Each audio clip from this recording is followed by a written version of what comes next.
দেখুন, আমাদের মুখ্যমন্ত্রী মিথ্যা ভাষণে, অসত্য ভাষণে পটু। ফলে তিনি যে কথা সাংবাদিকদের সামনে বলেছেন সেই কথা ইতিমধ্যে নীতি আয়োগের পক্ষ থেকে সেটাকে খারিজ করা হয়েছে।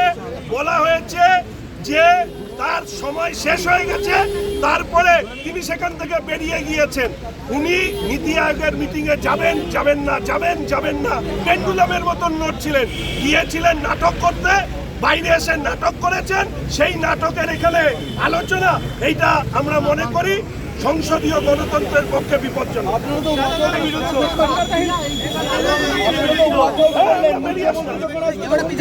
সে তখন সিদ্ধান্ত এদিকে তাকিয়ে এদিকে সেই প্রস্তাবের সম্পূর্ণরূপে বিরোধিতা করছে ভারতীয় জনতা পার্টি পরিষদীয় দল।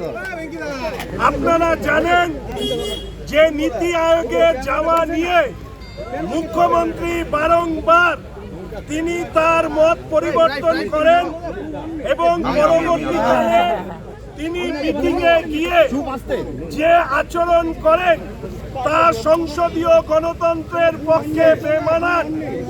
রাজ্যের বর্তমান মুখ্যমন্ত্রী নবান্ন থেকে রাজনৈতিক সাংবাদিক সম্মেলন করেন। ওনার ভুলে যাওয়া উচিত নয় যে নবান্ন আর নীতি আয়োগের যে সরকারি সভা দুটো এক নয়।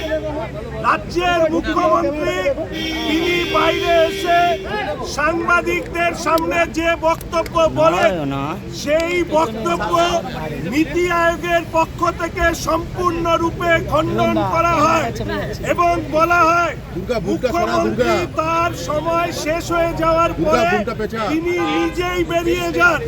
কিন্তু আমাদের রাজ্যের মুখ্যমন্ত্রী অসত্য ভাষণে পটু নাটকীয়ভাবে উপস্থাপনা করে রাজ্যের মানুষের মাথা হেট করে দিয়েছেন।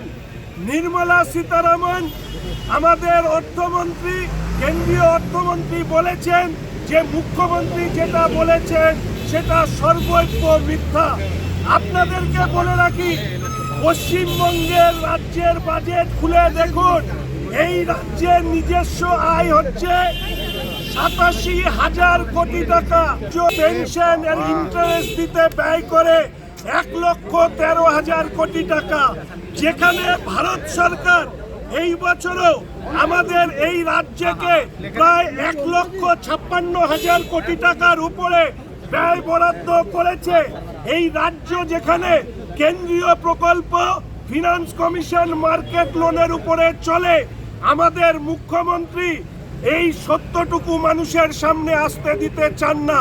তিনি যে কথা বলেন অর্থনৈতিক অবরোধের কথা, আপনাদের প্রত্যেককে বলতে চাই এই মুখ্যমন্ত্রী 2011 সালের আগে এত ফাইল দেখাতেন, দুর্নীতির ফাইল। 11 থেকে 24 হয়ে গেছে, ওই ফাইল আর কেউ খুঁজে পায়নি। এই যে অর্থ বরাদ্দ করার বিষয়, কেন্দ্রীয় অর্থ পাওয়ার বিষয়ে ওনার কাছে কোনো তথ্য নেই, ফলে উনি মিথ্যা ভাষণ দেন।